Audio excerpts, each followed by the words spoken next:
This is Kurt here on the Sand Dune Coast up in Wisconsin. I'm actually from Illinois, but here today I am going to talk about the Montem carbon fiber trekking poles. I've had this set of trekking poles for a couple of years now. Use them on a lot of trips. One of my favorite trips that I've used them on was a backwoods trip up in Denali National Park up in Alaska.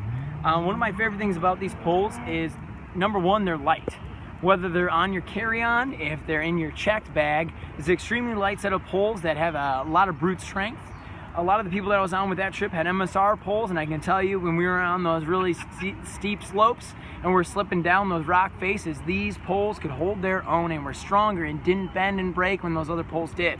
Another great thing about them is no matter what sort of pole you have already, you can get a set of baskets, whether it's snow like these or mud baskets, for the Montem poles that'll fix on any sort of other pole that you might have. This is a set of snow baskets that I have for my Montem poles. As you might see, I did lose a set of my mud baskets for my Montem poles here in the past, but it's not a problem. You can just call up Montem, make a quick order.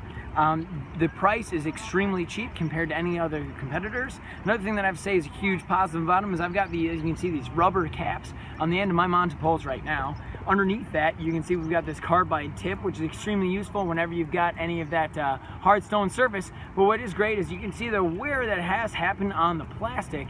With the rubber, you can pop that right back on whenever you need to go in any situation. We're going on any sort of paved trail or any sort of finished or finalized trail that you don't want to make any sort of marks in that you would the carbide tip.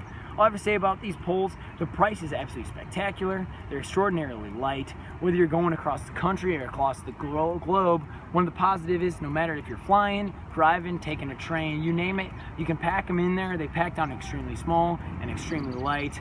It's something where no matter where you're going, it's not going to weigh you down too much, not going to cost you that extra $90 in baggage fees. And it's just a great set of poles that are going to hold up against the toughness of whatever you're doing, whether the trip's up in Alaska, strolling down the dunes in Wisconsin, or hanging out somewhere along either the Appalachian or the Rockies Mountains. So grab a set of these Montem poles. The price is great. Grab a Montem bag while you're at it, and you will not be an unhappy camper or an unhappy backpacker.